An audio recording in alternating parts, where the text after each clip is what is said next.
Hello my dear students, कैसे हो तुम लोग? जबरदस्त, जिंदाबाद।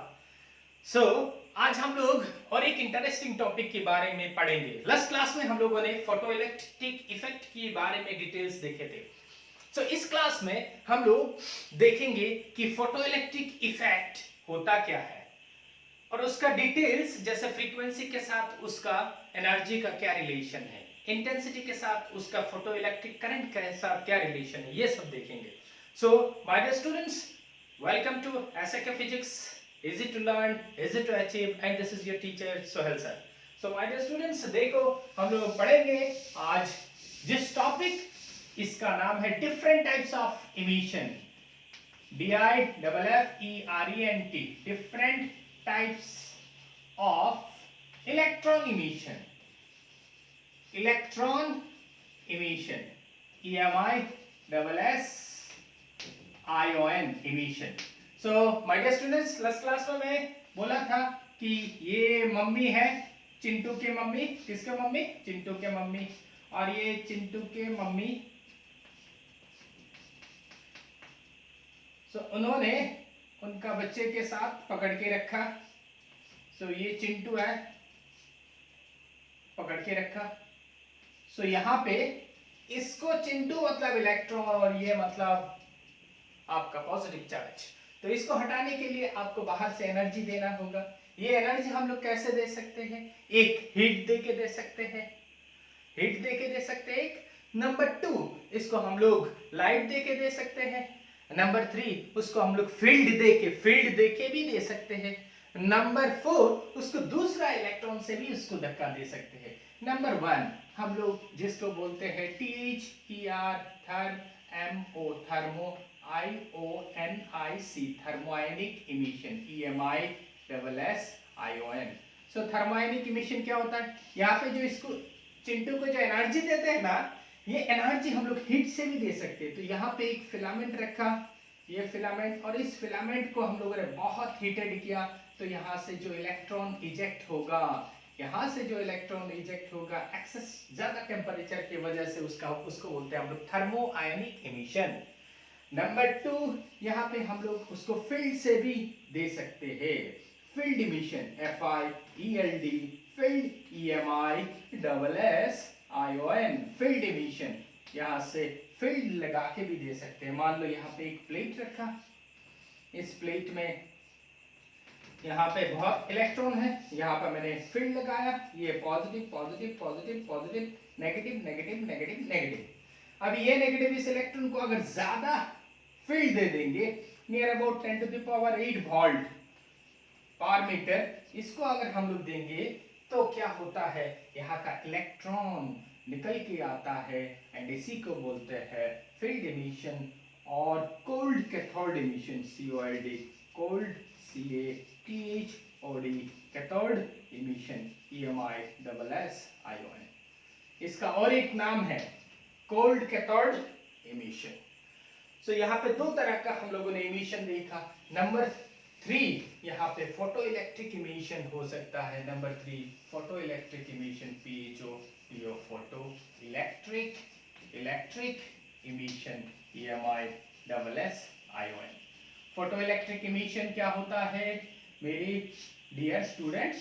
यहाँ पे एक प्लेट रखा, इस प्लेट में, प्लेट मतलब यहाँ पे एक मेटल प्लेट, मेटल का, यहाँ पे ऐसे लाइट गिरा तो इलेक्ट्रॉन इजेक्ट होके जाता है, इसी को हम लोग फोटो इलेक्ट्रिक। लेकिन इसका फ्रीक्वेंसी सुइटेबल फ्रीक्वेंसी होना चाहिए, हाई फ्रीक्वेंसी होना चाहिए, अच्छा तभी जाके इलेक्ट्रॉन निकलेगा। Number 4, secondary, SECONDARY, secondary electron, ELECTRON, electron emission. इस प्लेट में जो इलेक्ट्रॉन है, यहां से बाहर से दूसरा एक इलेक्ट्रॉन उसका बहुत सारा एनर्जी लेके इसको धक्का मारा और कुछ पार्ट का एनर्जी इसको दे दिया। ये भी इलेक्ट्रॉन है, ये भी इलेक्ट्रॉन है, और ये इलेक्ट्रॉन बाहर निकल के चला गया। तो इसी को हम लोग बोलते हैं सेकेंडरी इमिशन।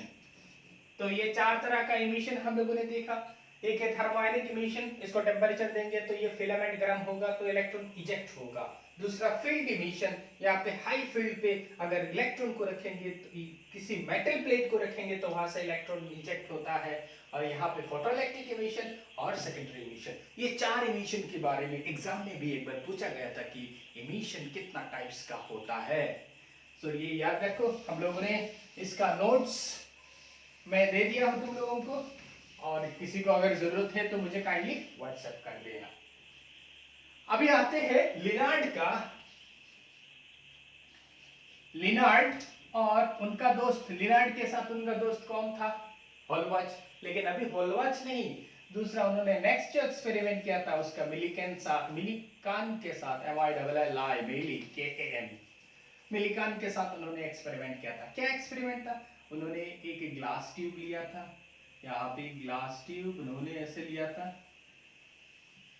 इस ग्लास ट्यूब को इवैक्यूएटेड किया था। इवैक्यूएटेड मतलब उसको खाली किया था कि ताकि उसमें दूसरा कोई गैस ना रह पाए। सो एक ग्लास ट्यूब लिया, इस ग्लास ट्यूब के यहाँ पे एक प्लेट रखा, यहाँ पे एक प्लेट रखा, इस प्लेट को यहाँ बाहर में एक बैटरी के साथ ज्वाइन किया, इसको भी बैटरी का दूसरा टर्मिनल के साथ ज्वाइन किया, इसको नेगेटिव के साथ ज्वाइन किया, इसको पॉजिटिव के साथ नेगेटिव पॉजिटिव 2 सेल लगा दिया ताकि एनर्जी ज्यादा एनर्जी से खींचे। तो ये अगर नेगेटिव को लगाएंगे तो इसका नाम क्या होता है माय डियर स्टूडेंट? कैथोड। अब इसका नाम क्या होता है? एनोड। यहाँ से लाइट गिरने के लिए हम लोगों ने थोड़ा यहाँ पे डिजाइन्स के हिसाब से दे देते, यहाँ पे आके लाइट यहाँ गिर रहा है, यहाँ पे आके लाइट यहाँ गिरेगा, तो यहाँ से इलेक्ट्रॉन इजेक्ट होके इस कैथोड की ओर जाएगा। बहुत इंटरेस्टिंग ये एक्सपेरिमेंट है। पहले काम करते हैं, इसका ये जो लाइट यहाँ के गिर रहा है ना, लाइट को थोड़ा सुंदर बना देता हूँ। लाइट को सुंदर क्यों बनाओगे सर? देखने में अच्छा लगेगा इसीलिए। हाँ, तो यहाँ पे जो लाइट आके गिर रहा है, इस लाइट का एक होता है फ्रीक्वेंसी और दूसरा होता है इंटेंसिटी। इंटेंसिटी मतलब माय डियर स्टूडेंट उज्ज्वलता, ब्राइटनेस, बहुत ज्यादा इंटेंसिटी होगा। अगर इंटेंसिटी हाई है तो याद रखो माय डियर स्टूडेंट्स, क्या बढ़ेगा? नंबर ऑफ फोटोन बढ़ेगा, PHOTON फोटोन। अगर पहले 5 फोटोन गिर रहा है, इंटेंसिटी बढ़ा दिया तो 10 फोटोन होगा, 20 फोटोन होगा, उससे ज्यादा इंटेंसिटी बढ़ाएंगे तो और नंबर ऑफ ज्यादा फोटोन होगा। नंबर ऑफ ज्यादा फोटोन होगा तो यहाँ आके, जब यहाँ आके स्ट्राइक करेगा तो ज्यादा नंबर ऑफ इलेक्ट्रॉन इजेक्ट होगा, ज्यादा इलेक्ट्रॉन इजेक्ट होगा तो करंट भी ज्यादा होता है। इलेक्ट्रॉन के साथ करंट का रिलेशन, करंट का रिलेशन किसके साथ है? इलेक्ट्रॉन। और इलेक्ट्रॉन का रिलेशन है नंबर ऑफ फोटोन के ऊपर। नंबर ऑफ फोटोन मतलब इंटेंसिटी। ज्यादा इंटेंस लाइट होगा तो नंबर ऑफ फोटोन भी ज्यादा होगा। नंबर ऑफ फोटोन ज्यादा है तो ज्यादा इलेक्ट्रॉन को निकल के बाहर लेके आएगा और करंट भी ज्यादा होगा। अभी आते हैं ये बाबाजी फ्रीक्वेंसी। अगर फ्रीक्वेंसी ज्यादा है तो क्या होगा? कुछ नहीं होगा, एनर्जी ज्यादा होगा, ENERGY। तो ये चीज तुम अगर याद रखोगे तो पूरा चैप्टर का जितना भी न्यूमेरिकल्स, जो भी कुछ पूछे, शॉर्ट क्वेश्चंस बोलो, ब्रॉड क्वेश्चंस बोलो, न्यूमेरिकल्स बोलो, तुमको इजीली समझ में आ जाएगा। अगर सर फ्रीक्वेंसी को बढ़ाएंगे तो फ्रीक्वेंसी को बढ़ाया मतलब उसका एनर्जी को बढ़ाया, इसको एनर्जी दोगे तो इलेक्ट्रॉन ज्यादा एनर्जी लेके आएगा। इलेक्ट्रॉन का काइनेटिक एनर्जी, जो इलेक्ट्रॉन निकल के आएगा उसका काइनेटिक एनर्जी भी मैक्सिमम होगा। अरे मेरे भाई, फ्रीक्वेंसी जब तुम यहां दोगे ना तो यहां पे फ्रीक्वेंसी बढ़ा रहे हो मतलब तुम एनर्जी बढ़ा रहे हो। एनर्जी बढ़ाओगे तो यहाँ का इलेक्ट्रॉन ज्यादा एनर्जी लेके आएगा। अभी उसका उल्टा लगा देंगे, मान लो इसका पोटेंशियल को मैं रिवर्स कर देता हूँ, नेगेटिव इधर दे देता हूँ, पॉजिटिव इधर, नेगेटिव इधर दे देता हूँ, पॉजिटिव इधर, तो क्या होगा? सर ये नेगेटिव के साथ नेगेटिव लगाए हो तो रिपेल होगा, अभी ये ऐसा नहीं होगा, तो ये रिपेल होगा, इलेक्ट्रॉन को आने नहीं देगा। गुड। पर्टिकुलर एक वोल्टेज में इलेक्ट्रॉन को स्टक कर देगा, तो यहाँ पे मैंने जो एमीटर लगाएंगे, माइक्रो एमीटर, ये करंट नहीं दिखाएगा क्योंकि इलेक्ट्रॉन इस जगह पहुंचने नहीं दिया, इस नेगेटिव टर्मिनल लगाया। तो जिस पोटेंशियल से इलेक्ट्रॉन नहीं आता है, रुक जाता है, करंट जीरो हो जाता है, उसी का नाम होता है स्टॉपिंग पोटेंशियल। तो यहाँ पे एनर्जी ज्यादा मतलब इसका काइनेटिक एनर्जी ज्यादा, तो इसको रुकवाने के लिए स्टॉपिंग पोटेंशियल भी ज्यादा लगेगा, STO double P I N G, stopping potential, POTENTIAL, stopping potential. तो मैं क्या बोला यहाँ पे, नंबर ऑफ फोटन, इंटेंसिटी बढ़ेगा तो नंबर ऑफ फोटन बढ़ेगा, नंबर ऑफ फोटन बढ़ेगा तो नंबर ऑफ इलेक्ट्रॉन बढ़ेगा, इलेक्ट्रॉन बढ़ेगा तो करंट भी बढ़ेगा, CURRENT, करंट भी बढ़ेगा। तो ये दोनों चीज अगर याद रख दोगे तो पूरा चैप्टर हम लोग इजीली पढ़ पाएंगे। सर इंटेंसिटी मतलब ब्राइटनेस बढ़ाएंगे तो नंबर ऑफ फोटन बढ़ेगा, नंबर ऑफ फोटन बढ़ेगा तो नंबर ऑफ इलेक्ट्रॉन बढ़ेगा, नंबर ऑफ इलेक्ट्रॉन बढ़ेगा तो करंट भी बढ़ेगा। इस साइड आते हैं फ्रीक्वेंसी, फ्रीक्वेंसी एनर्जी के साथ रिलेशन है, एनर्जी बढ़ेगा तो उसका एनर्जी बढ़ेगा तो वो काइनेटिक एनर्जी भी मैक्सिमम लेके आएगा और उसको रुकवाने के लिए स्टॉपिंग पोटेंशियल भी मुझे ज्यादा देना पड़ेगा। ये चीज याद रखोगे तो कहानी एकदम इजी हो जाएगा, ठीक है। सो यहाँ पे लिनार्ड और उनका एक्सपेरिमेंट हम लोग देखते हैं, और उसको देखने के लिए पहले लास्ट क्लास में हम लोगों ने फोटोइलेक्ट्रिक इफेक्ट जो बोल रहे थे वो क्या था, बोलो what is photoelectric effect. Sir कैसे बोल पाएंगे, अच्छा नहीं बोल पाओगे, हाँ। Photoelectric effect, it is the phenomenon by virtue of which electron from the surface of a metal ejected when light of suitable frequency fall on it। समझ में आ गया, हाँ। तो ये मैंने बार बार जब भी जितना बार पूछोगे तो डेफिनेशन है ना उसको अलग अलग हो जाएगा, कोई प्रॉब्लम नहीं है, तुम लोग बुक से उसको लिख लेना।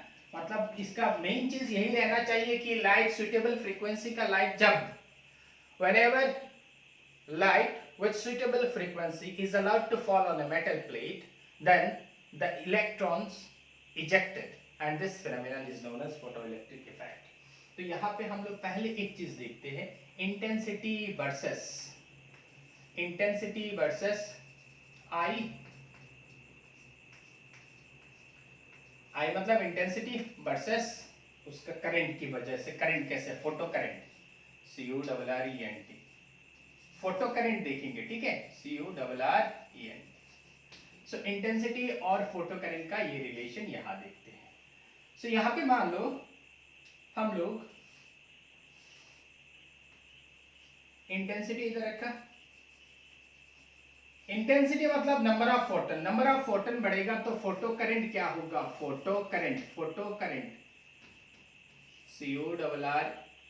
फोटो करंट मतलब यही होता है ना कि फोटो इलेक्ट्रॉन, मतलब फोटोन जिस इलेक्ट्रॉन को निकलता है उसी का नाम होता है फोटो इलेक्ट्रॉन, और उसके वजह से जो करंट बनेगा उसी को बोलेंगे फोटो करंट। तो यहाँ पे देखो photo current, my dear student, जितना इंटेंसिटी तुम बढ़ाओगे नंबर ऑफ फोटन, मैं ये कहानी बोल चुका हूँ, इंटेंसिटी बढ़ाया लाइट का तो नंबर ऑफ फोटन बढ़ेगा, नंबर ऑफ फोटन बढ़ेगा तो नंबर ऑफ फोटो इलेक्ट्रॉन बढ़ेगा, फोटो इलेक्ट्रॉन बढ़ेगा तो करंट भी ज्यादा होगा, क्योंकि इलेक्ट्रॉन जितना बढ़ता है उतना ही करंट बढ़ता है। So this is directly proportional. तो हम लोग यहाँ से एक चीज बोल सकते हैं, इंटेंसिटी बढ़ाओगे तो सर फोटो करंट बढ़ेगा। सो intensity, photo current is directly related with the intensity of photon। If you increase the intensity of light, sorry not photon, intensity of light, if you increase the intensity of light, अगर intensity of light बढ़ाओगे तो photo current बढ़ेगा। ये एक चीज याद रखो। Number 2, ठीक है, कहाँ लिखूं, इसको इरेज कर दूं, हाँ। सो एक हो गया।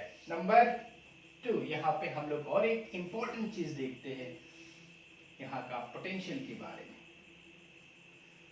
अभी ये 0 वोल्ट है, इसका किसका, एनोड का। यहाँ पे जो वोल्टेज लगाया ना, ये क्या करता है, प्लस यहाँ लगाए हो माय डियर स्टूडेंट तो खींच के लाएगा, ठीक है ना। अगर मैं कुछ नहीं लगाया तो क्या होता है सर, देखता हूँ, अगर कुछ नहीं लगाया तुमने फिर भी देखा यहाँ पे डिफ्लेक्शन दे रहा है, कुछ करंट मिल रहा है, उसका मतलब यहाँ से जो इलेक्ट्रॉन इजेक्ट होके आता है वो कुछ एनर्जी लेके आता है। At 0 potential there is some current, ये करंट है photo current. At 0 potential there is some current, which means that the electrons are ejected with minimum with some kinetic energy।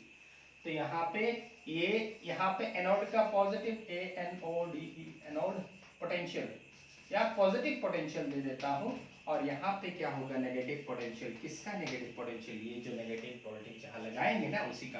Positive लगाओ नेगेटिव लगाओ, positive लगाओ negative लगाओ, ये negative लगाए हो तो ये हो गया है कैथोड, ये हो गया है एनोड। ठीक है, तो जीरो में भी मुझे कुछ करंट मिला, उसके बाद मुझे ये शेप, उसके बाद सैचुरेशन का शेप। मैं इसको समझाता हूं, ये क्या मैं बोलना चाहता हूं यहां पे।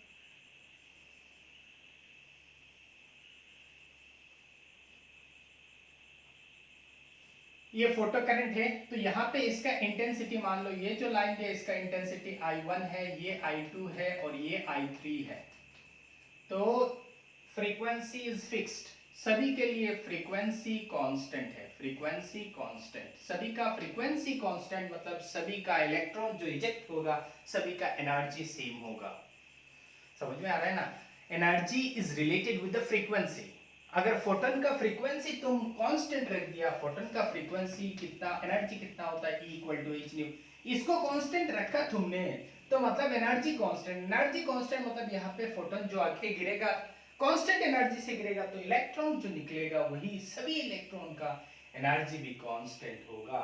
तो यहाँ पे सबको रुकवाने के लिए उल्टा डायरेक्शन पे तुमको जो यहाँ पे रिवर्स डायरेक्शन पे तुम जो वोल्टेज लगाओगे, रिवर्स डायरेक्शन मतलब कैसे होता है, ये यहाँ पे नेगेटिव लगा देंगे, पॉजिटिव नेगेटिव पॉजिटिव, ये देखो ये उल्टा डायरेक्शन हो गया ना। सो ये नेगेटिव पोटेंशियल तो नेगेटिव लगाएंगे इस डायरेक्शन में तो इलेक्ट्रॉन को स्टॉप कर देगा। सभी को स्टॉप करने के लिए सभी का इंटेंसिटी अलग अलग हो कोई प्रॉब्लम नहीं है, फ्रीक्वेंसी सबका सेम है तो सबका एनर्जी, सभी इलेक्ट्रॉन का एनर्जी भी सेम होगा और उसको रुकवाने के लिए आपको सेम पोटेंशियल एनर्जी देना पड़ेगा। समझ में आ रहा है ना? Potential energy. अरे कैसे मैं समझाऊं? हाँ, यहाँ पे जो फोटोन आके गिर रहा है सबका एनर्जी मान लो 2 इलेक्ट्रॉन वोल्ट एनर्जी, तो यहाँ से जो इलेक्ट्रॉन सभी निकलेगा चाहे इंटेंसिटी बढ़े या ना बढ़े, इंटेंसिटी के साथ फ्रीक्वेंसी का कुछ रिलेशन नहीं है। तो ये मैं पहले भी बोल चुका हूँ। तो यहाँ पे स्टॉपिंग पोटेंशियल ये इसका होता है स्टॉपिंग पोटेंशियल। अब यहाँ से जो इलेक्ट्रॉन निकल के आएगा ये मोशन पे है तो उसका एनर्जी काइनेटिक एनर्जी होगा। तो kinetic energy of the electron कितना होता है, half m b maximum square, मतलब मैक्सिमम वेलोसिटी लेके वो निकल के आएगा यहाँ से। इसको रुकवाने के लिए तुमको उतना ही पोटेंशियल देना पड़ेगा, मतलब this energy of the electron should be equal to energy given by this battery, और बैटरी का एनर्जी को हम लोग लिखते हैं EV0। तो ये एक फॉर्मूला मुझे याद रखना होगा। Stopping potential is related with directly, stopping potential is directly related with the kinetic energy. जितना भी एनर्जी ज्यादा होगा उसको रुकवाने के लिए उतना ही नेगेटिव पोटेंशियल देना पड़ेगा क्योंकि दोनों नेगेटिव नेगेटिव है। So stopping potential or kinetic energy is directly related with the stopping potential, and stopping potential is related with the frequency. Frequency अगर सबका सेम है तो यहाँ पे इस डायग्राम से हम लोग क्या क्या लिख सकते हैं। नंबर वन यहाँ पे हम लोग at zero potential और potential at zero potential there is some current. At zero potential there is some current. There is some current. CURRENT, current, which indicates that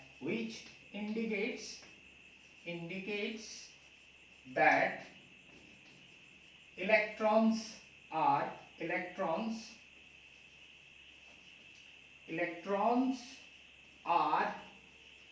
ejecting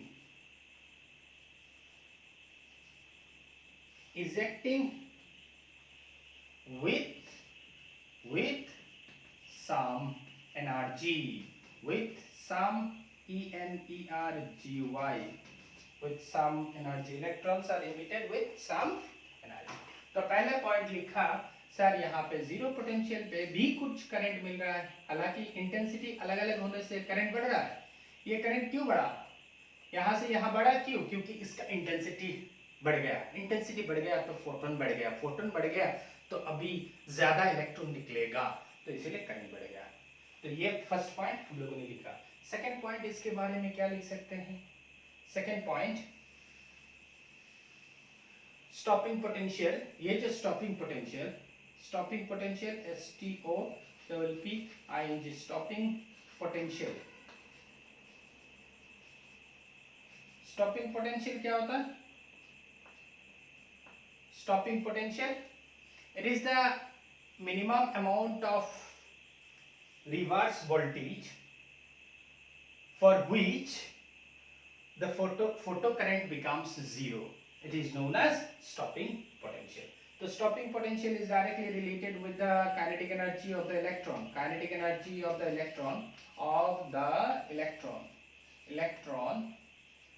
stopping potential is directly related with the kinetic energy of the electron, and ये formula बहुत important है, kinetic energy is equal to EV0, और हम लोग इसको यहाँ ऐसे भी लिख सकते हैं, kinetic energy is equal to half mv max square is equal to EV0। ये बहुत इंपॉर्टेंट, V0 मतलब यहाँ का पोटेंशियल, E मतलब चार्ज। सो चार्ज तो पोटेंशियल तो एनर्जी होता है, ये एनर्जी और ये एनर्जी एक दूसरे का उल्टा, जब इक्वल एंड अपोजिट हो जाएगा तब इलेक्ट्रॉन को आने नहीं देगा। और नंबर 3 और लास्ट जो इंपॉर्टेंट पॉइंट हम लोग नंबर 3 क्या लिख सकते हैं? Stopping potential depends on the frequency. किसके ऊपर डिपेंड कर रहा है? फ्रीक्वेंसी।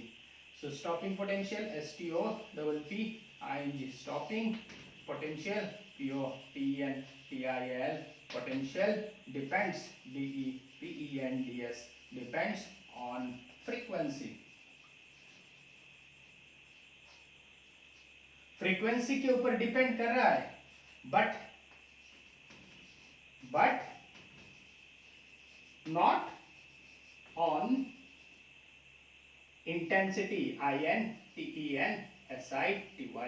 इंटेंसिटी के ऊपर डिपेंड करता तो सबके लिए अलग अलग पोटेंशियल लगता, सबके लिए देखो सेम पोटेंशियल लगा, रिवर्स पोटेंशियल और रिटार्डेड पोटेंशियल, जिसको स्टॉप करने के लिए उसका मतलब तुम इंटेंसिटी जितना भी बढ़ाओ एनर्जी तो नहीं बढ़ेगा, क्योंकि energy related with the frequency. So frequency के ऊपर डिपेंड करता है, तुम अगर फ्रीक्वेंसी बढ़ाते तो यहाँ का एनर्जी बढ़ता, तो स्टॉप करने के लिए अलग अलग पोटेंशियल लगता। लेकिन यहाँ पे फ्रीक्वेंसी फिक्स्ड है, फ्रीक्वेंसी सबके लिए फिक्स्ड है, इंटेंसिटी जितना भी बढ़ाओ स्टॉपिंग पोटेंशियल सेम होगा। सो यहाँ पे ये ग्राफ के बारे में हम लोगों ने देखे हैं। सो माय डियर स्टूडेंट्स, आज के लिए बस इतना ही। नेक्स्ट क्लास में हम लोग देखेंगे और 2-3 ग्राफ है उसके बारे में। ये 2 ग्राफ है और तुम लोगों का होमवर्क है कि मुझे यहाँ पे लिखे दो कि ये दोनों ग्राफ का एक्सप्लेनेशन। ये जो दोनों ग्राफ दिए लिखे है ना, होमवर्क है ये दोनों ग्राफ।